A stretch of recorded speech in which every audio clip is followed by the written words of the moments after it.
Welcome in. It is Big Ten today. Great to have you with us. Coaches versus Cancer Week. So, yes, suits and sneakers. We got suits and sneakers. Yes, once again, the wardrobe choice of the day. Perhaps you have at least a passing. I got my ons on. I had blue today. I had white last night. Can I talk? Or do you want to know more about Andy's shoes? Perhaps you have a passing familiarity with my friend Andy Katz. He is here. I have missed you dearly on this. I don't know. We got to talk to the scheduler because I have been available. Yes. All right. We're gonna pack in weeks worth of content on this one show. We're gonna start. You get me twice this week. Okay. All right. Start with our big story, and that is the games from last night. Two games, two very convincing wins for the home teams. Rutgers 65-45 over Penn State. They held the Nittany Lions, who are a great three-point shooting team, to 4 of 26 from three. Ohio State falling to Illinois by 9, a game the Illini led by 17 in the closing minutes. 4 starters to double figures for Illinois. They've now won 5 of their last 6. Let's start with Illinois. This was really never in doubt. It was close for a little while there in the first half, and then Illinois pulled away. They have kind of been a confounding team, Illinois, but it seems like they have started to hit their stride here, Andy. 5 wins in 6 games. They really look good. We feel that. We hope that is the case because they're going to go back on the road. So what we've seen with the Big Ten, and look, it's not just the Big Ten. I mean, this is happening in the Big 12 where you feel good about yourself and then you can lose 2 or 3 in a row, as Kansas has done in that league. And that's what's happened in the Big Ten outside of Purdue. Everyone has had like a mini skid. And Illinois has done that. Let's see if they've gotten past that. I think the fact that Terrence Shannon took the message, I won't make the sound, that Brad Underwood... I was there for the sound game. Oh, you were? Yeah, okay. I called the sound game. I don't want to... Did not go in the post. I'm not, Yeah. You all know the sound he made. It's a sound that would get a lot of giggles in the kindergarten Many 5-year-olds have done it. And anyway, so clearly, I didn't know how Terrence Shannon was going to react to that. He has responded. Yeah. He has become a better leader. He had 17 in that game. He's been more assertive. I also would say our tip-off show was, we were on top of it last night because we talked, and we'll talk about the next game here after, but we talked in the first game the importance of Jaden Epps and what he could be for this team because I saw it earlier in the year in New York. He was huge in that overtime win over Texas. And then he kind of disappeared a little. Maybe it was a freshman wall. And now in this game, last night, 14 points in 31 minutes, asserted himself. He has sort of an old school game. He looks older, and he played that way. What I thought was great about him is he did not get off to a great start in the game. And then as the game went along, he really started to assert himself. But you're right. I mean, I think all of their freshmen at times this year have had some really good moments. Sincere Harris is a lockdown defender. Ty Rodgers had some moments in that game as well. So you're starting to see this young group come together for the Illini. And then, like, when Coleman Hawkins plays like that, holy cow, it makes a difference. I mean, just the well-roundedness of his game makes them so difficult to defend. Well, and they had the adversity of Sky Clark taking a leave of absence. Yep. So the minutes were there for others, and they have stepped through that window and succeeded. Hawkins, 11 points, 9 rebounds, 6 assists in that one. They head to Wisconsin coming up this weekend. That should be a pretty interesting game. What do we make of the Buckeyes? I mean, the slide continues here. It's 6 losses in 7 games. Again, I would say the final score was deceptive, Andy. I do not think the game was nearly as close as that final. This really was a double-digit margin comfortably for Illinois most of the way down the stretch. And it just feels like the Buckeyes are a little lost here.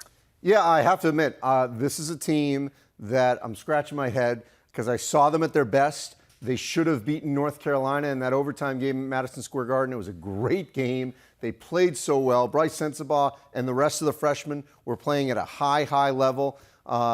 Look, they didn't win enough games. They didn't win Maui. They played okay there, but they got a couple, they got better there. They had to go to Duke. But I thought going into January, into 2023, this team was going to be the team that potentially could be that second-place team. They don't have the big necessarily to compete, obviously, with Zach Edey, but I love their mismatches for other teams led by Bryce Sensabaugh. Justice Sueing had played well early. Zed Keys had injuries, and that has been a factor for them.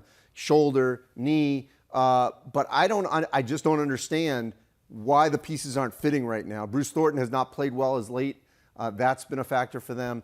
yeah, they are trending in the wrong direction to where they could play themselves out of being an NCAA tournament team. Well, I always look at the bracket matrix, which is this compilation of brackets online, just to get a sense for more broadly what everyone's thinking. They're still in 55 of the 77, but the flip side of that is they're not in 22 of the 77 this morning. And so, yeah, I mean, you go to Iowa, I'm sorry, go to Indiana this weekend. So, that's not going to be an easy game with the way the Hoosiers are playing. It isn't really trending great. And as you said, Zed Key, he did play in this game after getting banged up at the end of the last one, but didn't really play all that effectively. It just feels like, I think the way you phrased it is really good.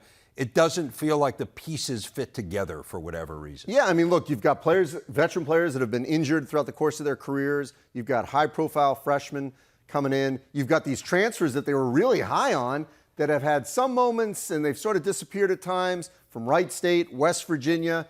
Look, you could argue that Ohio State's really only played really well in one Big Ten game, and that was at Northwestern. They did beat Rutgers, controversial ending. They played well enough to win that game, but that wasn't sort of a great game for them because Rutgers defended them for the most part pretty well. So I really look at that game in Evanston.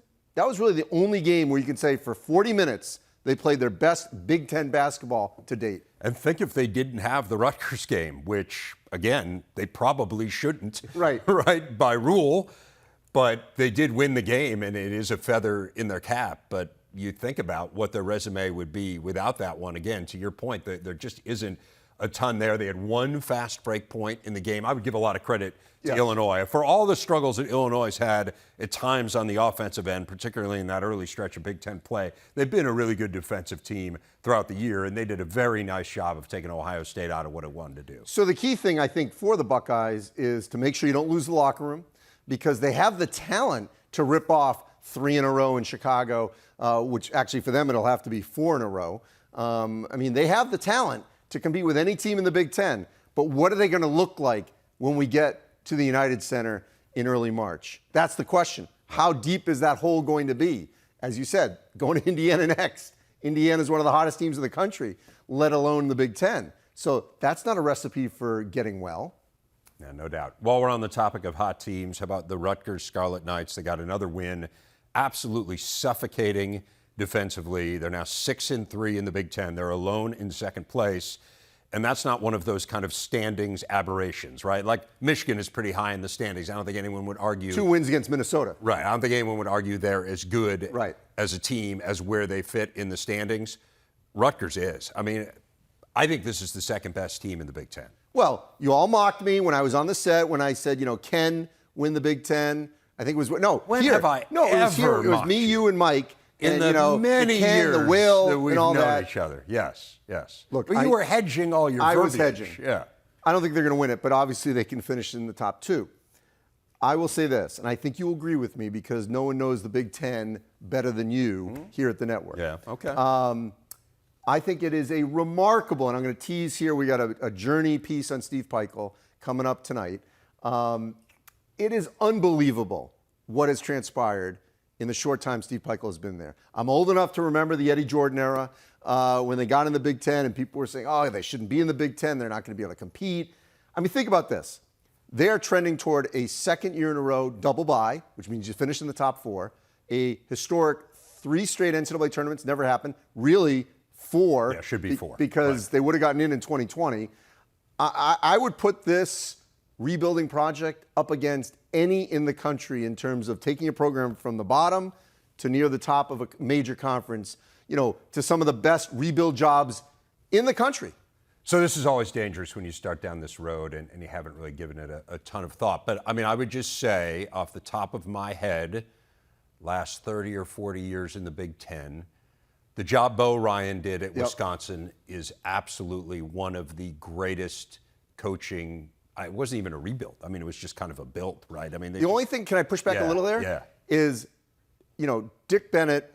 They got to a Final Four. Right, Dick. Okay. And right. No, you're right. Dick, you're right. It really started with Dick Bennett. No, yes. that's really that yes. was the point. Yes. Okay, so yes. So, right. No, they were a Final Four team. Absolutely. Yes. Okay, so that's why. So erase that one. Yes, okay. The job Dick Bennett did Right. at Wisconsin, setting the table for Bo Ryan. So where else? I mean, where else has anyone done anything approaching? Like Michigan was down when But it's John Michigan, Beilein got there, but and it's they had Michigan. They have history. a national Yes. championship banner. And they had the right? Fab Five. Yeah, I mean, no, I know they didn't stuff after that. absolutely. Like, I can't think of one. I mean, for them to go to the next level, like what Lute Olson did at Arizona or Jim Calhoun at UConn, you got to win a national championship. Right. Or go to a Final Four. But shy of that, think about Power 5 programs, where they were to where they are now. Yeah. You know, they got to win a game in the tournament or two, and then it takes that next step. But just where they are right now, you have to put them up against some of the, you know, best rebuilding jobs we've seen. Yeah, absolutely. No, it was a disaster. I mean, when they got into the Big Ten, it was a disaster. And I say that, yeah, it's not pointing fingers at anyone. It's just what it was. It was in a really, really bad spot. They were a completely non-competitive team. They did last night what they always do. They were great on defense. Penn State just had no answers. And Micah Shrewsbury was furious with his team last night, and he did not mince words. I think it's interesting kind of the approach that you take as a coach. And he has, as has been well documented, the oldest team in the country, just in terms of the experience. Obviously not all necessarily playing together. You've got a number of transfers on that team. But he must believe that his team will respond to that, because there's different ways to approach it.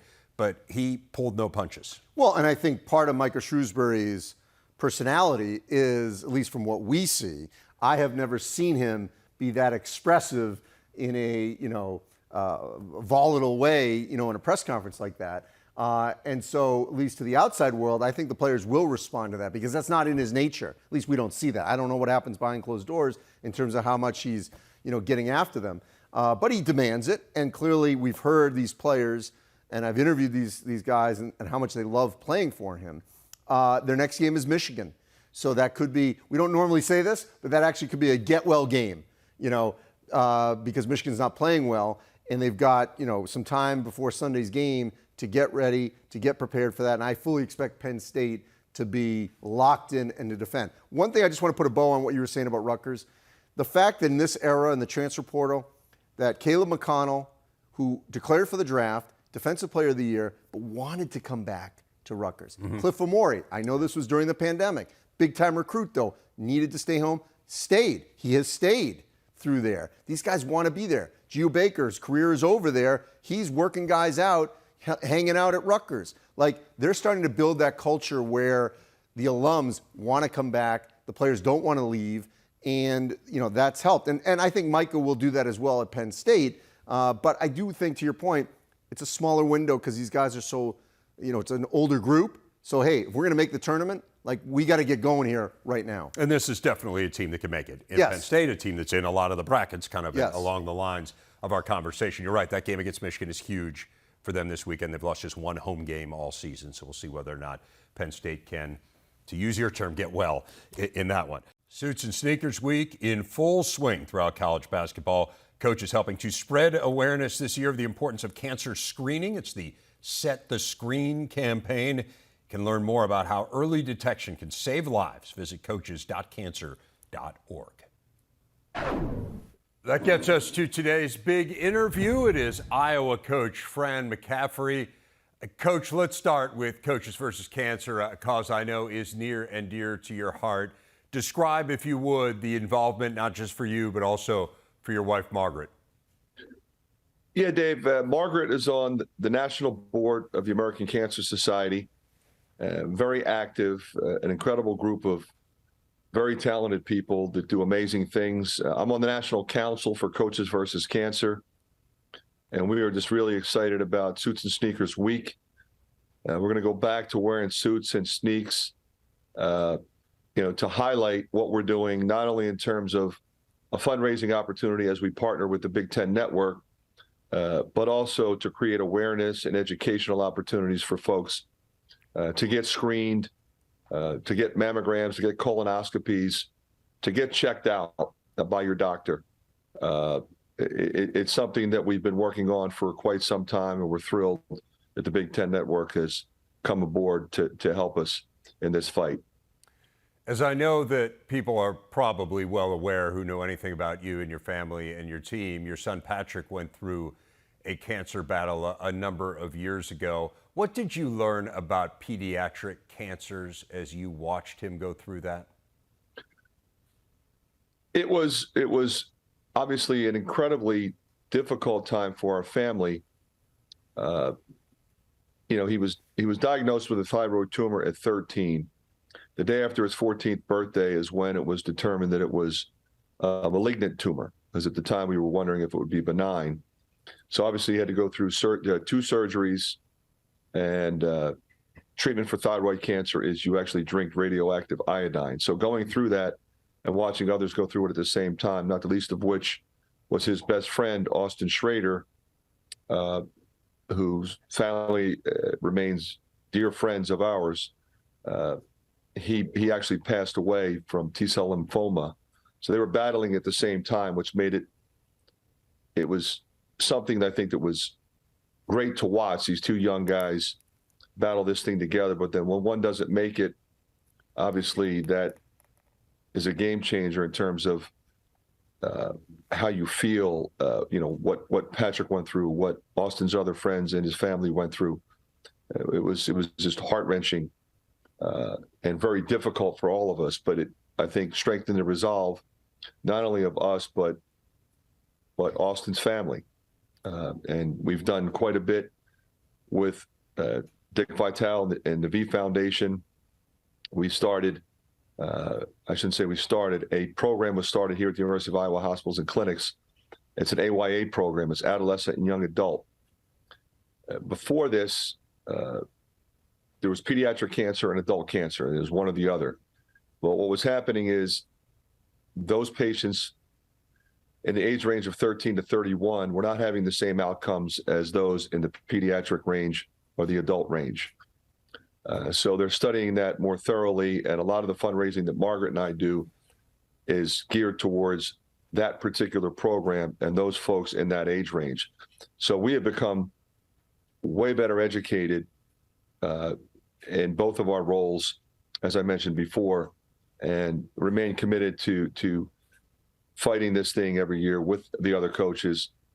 And I'm just so proud to stand alongside of them. And so, Thursday night against Michigan State, we'll be wearing suits and sneakers and be talking about it quite a bit. So thanks for giving me the opportunity to talk about this and doing what you're doing, Dave. It means a lot. Well, thank you for everything you've done. And I think what really stands out to me in the time that I've spent around you and your family is that, and you kind of talked about this off the top, I mean, this isn't just 1 week out of the year for you. This is all the time. I was doing your Maryland game, and we're at the shoot-around before the game, and you point out to me, hey, there's a young cancer patient who's here, and he was actually with Patrick, and Patrick was sitting on the bench with him as I was on my way out, pointing stuff out of what you guys were doing in your practice, and obviously just making this kid's day, to say the least. It was really incredible to see. We've seen this with the Children's Hospital, too, with the Wave. I mean, Iowa sports plays such a preeminent role in your community.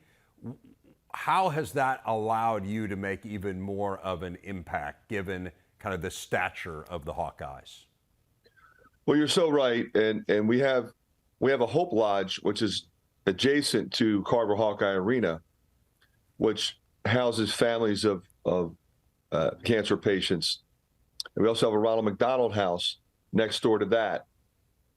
So periodically and somewhat frequently, we engage with those folks, those families that are going through a difficult time due to the proximity and the fact that many of those families that are going through a difficult, being from the state of Iowa, it gives them something to enjoy. It puts a smile on their face. You saw it. That young boy had a smile on his face for a couple hours. Patrick has visited him in the hospital. So our players will very frequently visit cancer patients, other patients, people that are sick in the hospital that are amazing Hawk fans. I've been over there a number of times for a particular patient, and others have said, "Hey, Coach, can you come and say hello to my grandmother, to my niece, to my nephew?" And it's something that we take great pride in. And I think we all are moved every time we see the wave when everybody in a 70,000 seat stadium waves to all the patients across the street, and the way that that facility was built, enabling those patients to be on the top 2 floors and watch the football game from up there. What a great thing that has become, and what a great idea that was. So, you're right, Dave. This is a year-round battle that we willingly participate in. We go to events. We have our own events.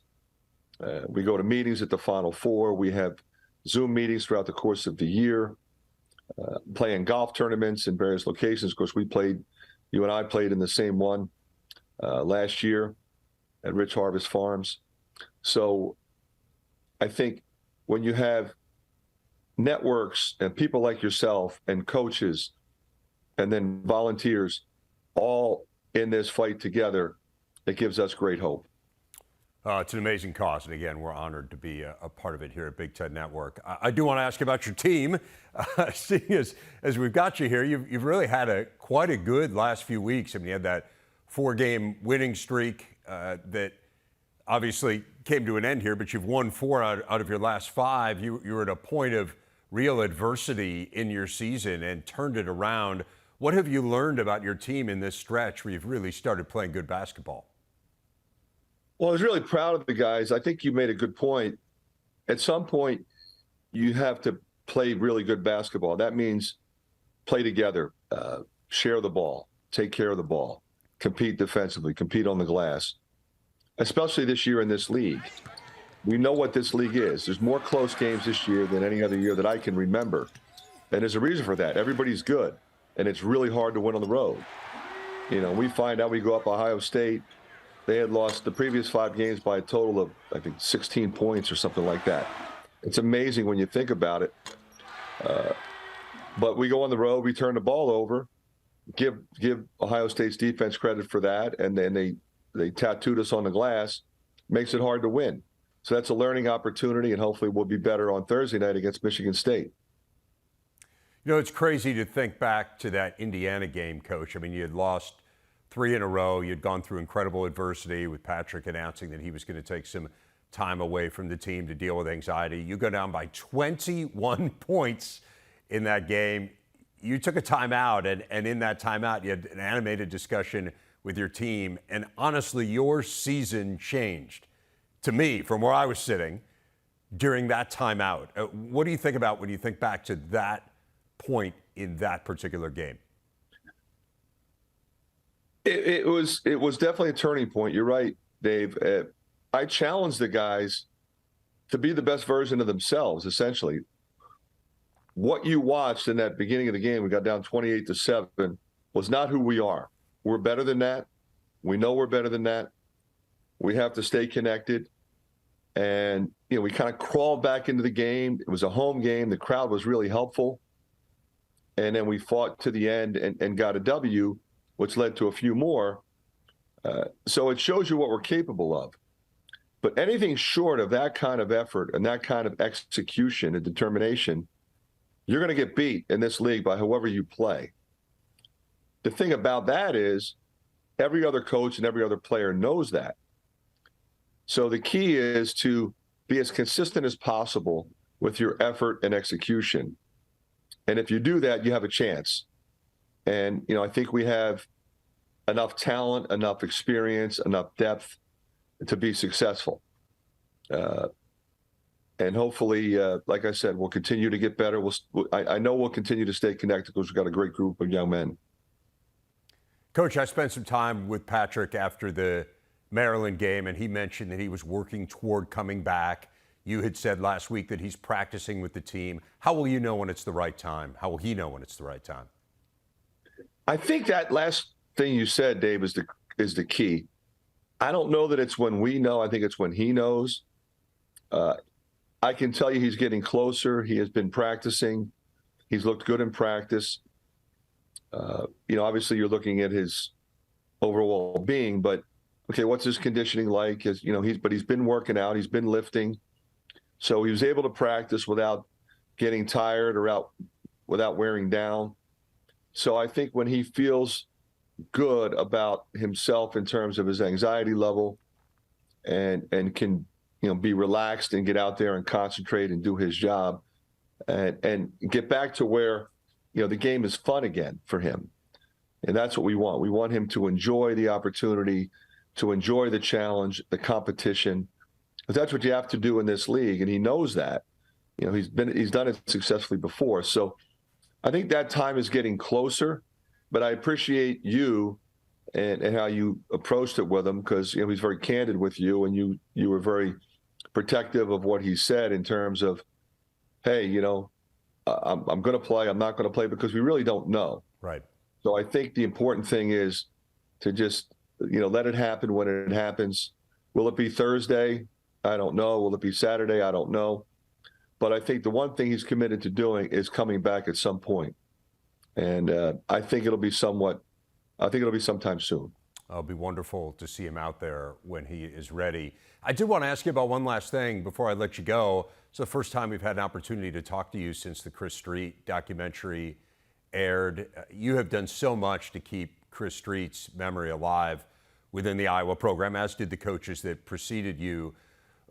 How did that film resonate, do you think, with your team and the community at large? Well, first of all, I just want to commend Matt and the Big Ten Network for the phenomenal job they did. That is a story you have to get it right. And the thorough research that they did, and the interviews that they did, and the way they told that story was incredibly impactful. It was incredibly heartwarming. I mean, he just nailed it. And I'm so thankful for that. But I think the folks in our state were already aware of that. Maybe some of the younger people who had heard the stories from their parents maybe were impacted a little bit differently. But the thing that impressed me, Dave, is the number of people that reached out to me who are not from Iowa, who watched that show, the documentary, and were incredibly moved by it. The way that Chris Street's legacy has connected our program to everyone that has ever worn that jersey, to fans from different generations that still follow our team, is something special.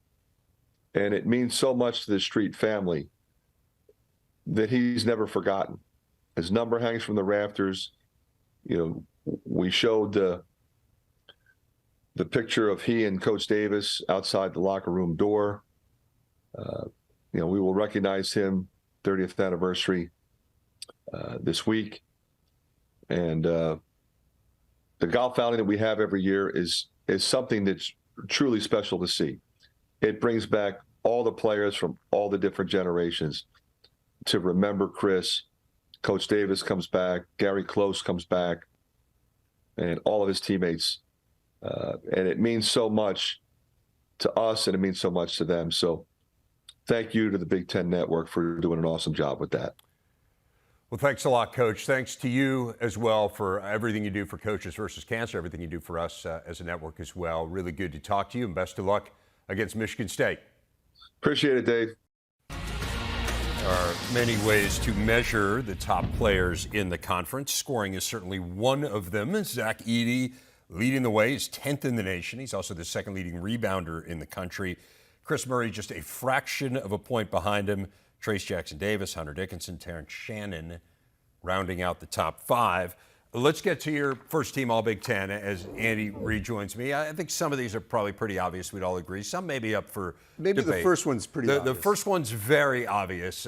You have to put Zach Edey on there. I think the question is, do you see any kind of a race for Player of the Year with him and Trace Jackson Davis, who feels like he's creeping up a little bit here? Yes, and they do play twice. So the schedulers did a great job of making sure that these games are later in the season. But look, winning matters. And there was a time earlier in the season where we thought maybe Jalen Pickett could push Zach Edey because he was having such a phenomenal season and is overall.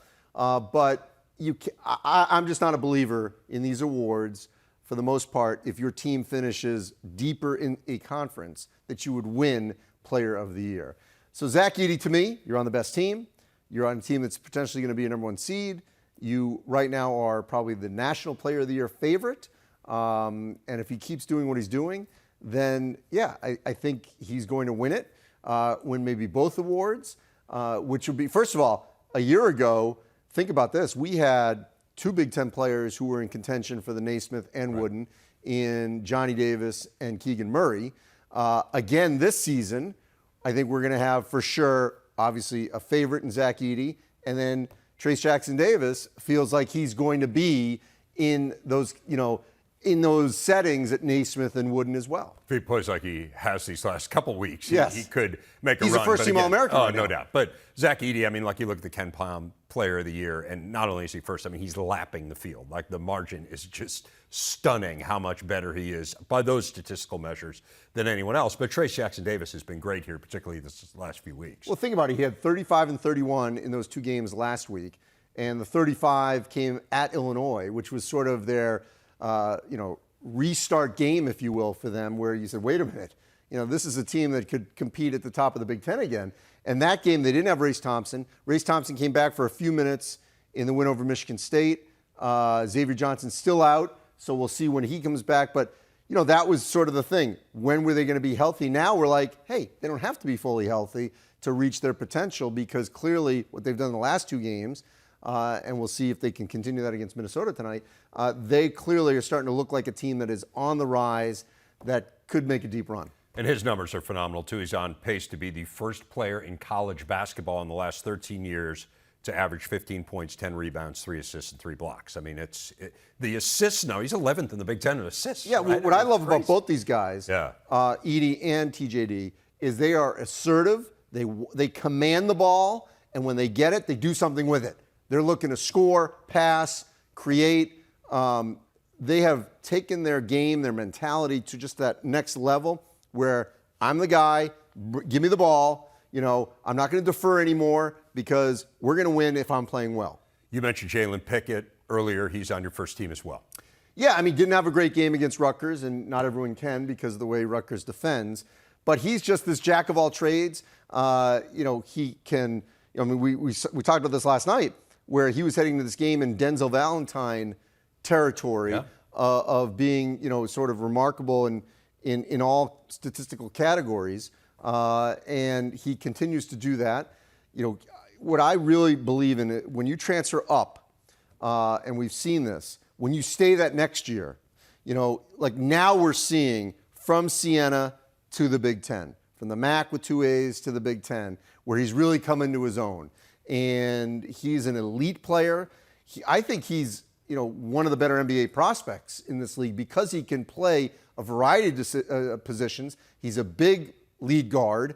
And that's something I don't think anyone was discussing, a year ago as, oh, wait, is Jalen Pickett an NBA-type player? Right. Yeah, he is. They certainly weren't discussing it when he went to Siena because he was a very under-recruited forward. He had no offers coming out of high school, went to prep school, and then ended up with a few and went to Siena. And speaking of limited offers out of high school, we do want to clarify the next guy had 1 offer out of high school from Western Illinois. But the Murray brothers remain an amazing story, and Chris Murray, of course, on your team. Yeah, I mean, last year, people forget. I mean, Chris Murray had some moments last year, under the shadow of Keegan Murray. And, for him to expect to come out and duplicate at times what Keegan did, it really is amazing that he's been able to do that and all that talent under one roof. And to be able to say, okay, I'm going to wait my turn, because the easy thing for him to do would have been just follow his brother's footsteps. Now, he wouldn't have been a first-round pick, but we know the way the NBA works. We've seen this with Giannis. You get, bring the brothers and, make you happy. We'll just, we'll throw you in. Right. Like, I'll be honest, I would not have been surprised if Sacramento, if Chris had said, I'm going to go into the draft, Sacramento drafts Keegan. You know what? We'll give Chris a contract. We'll put him in the G League. He'll get a 2-way. Make you happy, Keegan. Yeah. I wouldn't have been surprised if they'd done that. And Chris would have developed there. Instead, now he's going to be on his own merit going to be a first-round draft pick. 4 games of 30 or more points, tied for the most in the Big Ten. And speaking of Keegan, man, he's playing well for Sacramento. Yes. But really, Potential really rookie good. of the year. So that's 4, and I think those 4 are almost indisputable. I'm interested in kind of your thought process on where you went with number 5. Well, so this is where I think the 5th spot So I feel very comfortable. The 4 locked in. I do too. Yeah, Between that's now absolutely and early March. for sure who I would have chosen. The 5th spot. I could have gone in a lot of different directions. I'm giving Hunter Dickinson this spot for now. He has not been as consistent. I know they're 5-3, 2 of those wins against Minnesota. I want to see what he does going forward, especially in this game against Penn State, where it's another opportunity because they don't have a big to match him, yet they're obviously going to be in a desperate situation. So I think Hunter Dickinson's spot on this first team is arguably the one that is there for the taking. You either can hold it or someone else is going to come up and grab it. Well, he goes head-to-head with Zach Edey coming up tomorrow, so we'll see those two. Yes, before that game. Two of your first-teamers battle one another. How about Coach of the Year? Look, this is not a cop-out, but I think you have to give them both love in Matt Painter and Steve Peichel, because neither Purdue or Rutgers was projected to be first or second. It was obviously leaning Indiana. And the rebuild job, the retooling, if you will, that Matt Painter has done, where Zach Edey obviously, again, has been developed into a star. He shared the time with Travion Williams. Just overall, the trust that he put in Fletcher Lawyer and Braden Smith, the way the guys have accepted their roles within the rotation. They've got great chemistry on this group. So that's number one for him. And Peichel, recruiting Cam Spencer, having him seamlessly fit in. Balancing this early part of the year when they had Caleb McConnell and Paul Mulcahy out, and they managed that, and still to get to this point to where they are second place in the Big Ten. And so, you could go either direction, but I think they both deserve recognition. If Northwestern makes the NCAA tournament, I think Chris Collins is really high on that list. Yes. He has done a tremendous job, too, after losing some key players in the portal and really retooling the way that they and play. of the hire of Chris Lowry, because they changed their defense. Absolutely, yeah. So I think he's in that discussion, too. Yes. It's hard to argue with the two guys that you mentioned. So to review, here is the group: Zach Edey, Trace Jackson-Davis, Hunter Dickinson, Chris Murray, and Jalen Pickett. And again, 2 choices to this point for Coach of the Year. It is time for our big stat. We look at the top 10 freshman scorers in college hoops. Ohio State's Bryce Sensabaugh, the 65th ranked recruit in the class, second behind only Alabama's sensational Brandon Miller. Michigan's Jett Howard is 8th on this list, and Fletcher Lawyer, who is ranked 96th in the class, rounds out the top 10. So a good jumping off point here for your second team, Andy, which starts with Sensabaugh. Yeah, Bryce Sensabaugh could be one of those players that pushes Hunter Dickinson off that perch on the first team. He has been the most consistent Buckeye, as you saw right there, one of the 2 best freshmen in the country, and kind of like Malachi Branham, a player that we weren't expecting to be one and done, and I fully expect he will be. Yes, it is shades of Malachi Branham for sure, and a guy who's at the very top of the scouting report, and I think we saw a little bit of that last night, how that starts to impact you, because Illinois did do a really good job on him.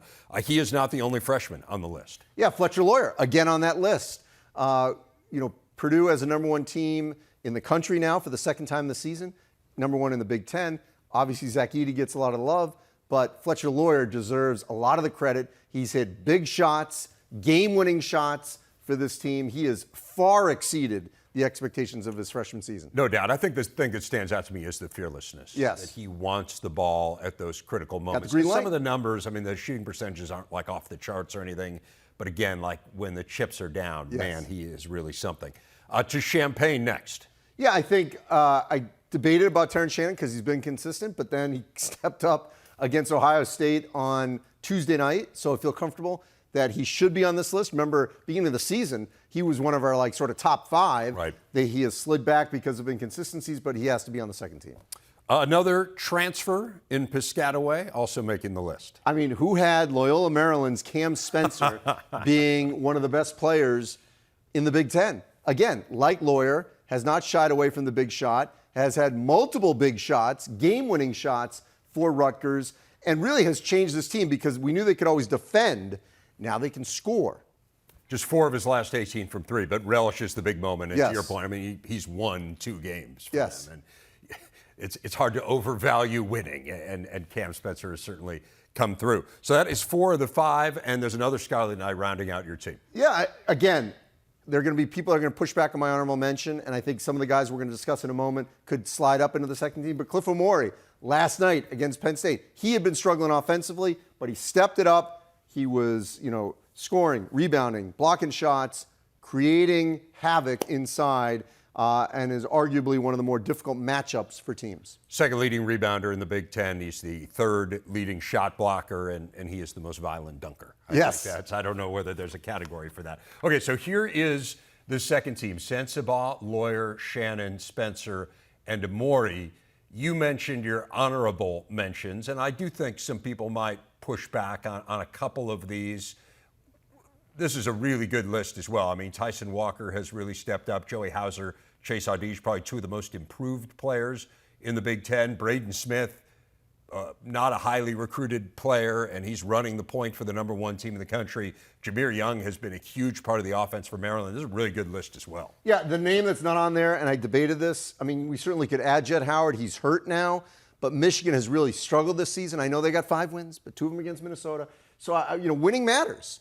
All these teams have had moments or big wins. Tyler Wall obviously has been injured at times this season. Chase Audige is really more on there for his defense than his offense, although he has had his moments. He's a double-digit scorer. Yes, but he's been a better defender this season. Third in the nation than scoring. Right. And obviously Jameer Young has had moments as well, and Andrew Funk, another transfer that has really been exceptional here in the Big Ten. The Braden Smith one is the part that blows me away, because the big question mark around Purdue was, were they going to have a point guard? And not only do they have a point guard, they have one of the better point guards in the Big Ten. It's just been an incredible story. Well, tonight on the Big Ten Network, we're going to premiere an all-new Journey at 6 Eastern. Raphael Davis and Bruce Weber will join me for the tip-off show at 6:30. Then a double-header, Wisconsin and Maryland, Indiana and Minnesota. It is followed by the postgame and the big show, all here on the Big Ten Network. Let's get ready for those games, starting with the Badgers and Terps. Really a big game for both these teams. Yeah, first of all, Kevin Willard had talked about how he really needed to get home because they've been on the road so much. They're a much better home team than road. Although they played Purdue exceptionally well, they gave them a legitimate scare. Sure, had a shot to send it in overtime. Yes, so they're playing better. And this is sort of a get-well time for them because they've got Wisconsin, Nebraska, and Indiana all at home. So if they're going to make the NCAA tournament, and I think they're within a group of 4 or 5 teams, maybe for 2 spots coming out of the Big Ten at the lower level, this is a big game for them. Conversely, Wisconsin, not happy that they had to play that game on Monday because of Northwestern's COVID pause, on the road right after that. They're coming off a loss, a game that they were right there potentially to win. So they lose that. Now, if you go to Maryland and lose that, they could be facing what we've talked about, these Big Ten teams that start to tumble in the wrong direction. Yeah, particularly the computers do not like them. I mean, their net ranking is pretty low. So, again, they're in just about every bracket right now, but you could certainly see them tumbling out. They won the game in Madison. You have a point it looks like you want to make. Well, I was going to say, speaking of metrics, if there's a game that they're going to lose sleep over, it's Bobby Pettiford, because they had that Kansas game won down in Atlanta. Oh, yeah. Like, that game is going to haunt them. Because can you imagine if they had that win? That'd be a huge win.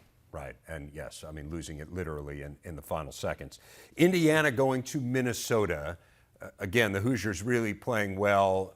Gophers, it'll be interesting to see if Dawson Garcia plays. I had that game against Michigan on Sunday. The ankle injury didn't look great. He tried to come back in, but it was pretty clear he couldn't cut off it. What are you watching here? Well, first of all, TJD. I mean, he is, as we talked about earlier, he's taken his game to another level. He's playing like a first-team All-American. This is another vulnerable area for the opposing team, which is in the post, so he can exploit that from Indiana. But I also would say, like, if we're going to take Indiana seriously, which I want to do, this is a game they win. You win this basketball game. It is winnable. Yes, it's on the road, but this is the kind of game that Indiana should win if we're going to continue to believe that they have righted themselves. Oh, absolutely. Yeah, I think you should win it reasonably convincingly, probably, if you're the team that people want to believe you are. And man, their defense has finally looked like it did last year here over these last few games. And Minnesota's really challenged to score. So the Hoosiers come out and play like that. It's going to be tough. Northwestern and Nebraska. Nebraska is really banged up now. Juwan Gary, Emmanuel Bandamel out for the year. Northwestern unclear whether Julian Roper will go. He got hurt in the Wisconsin game. Look, those are 2 big injuries. I mean, Gary was averaging 29 minutes a game. Vanderbilt, 31 minutes, a combined 17 points a game on a team that at times struggles to score. I feel bad for Fred Hoiberg. I don't know in his time in the Big Ten if he's ever had a full roster from beginning of the season to the end. Yeah. Constantly have injuries. So again, for Northwestern, do we take them seriously? You win a game like this. You've got a wounded team here in Nebraska. You know, go in there and win that game, get some momentum going in a stretch where they have overall 6 games in 13 days because they missed a whole week with COVID. They are really depleted roster-wise, too, particularly if Roper can't go. I mean, this is already a thin team.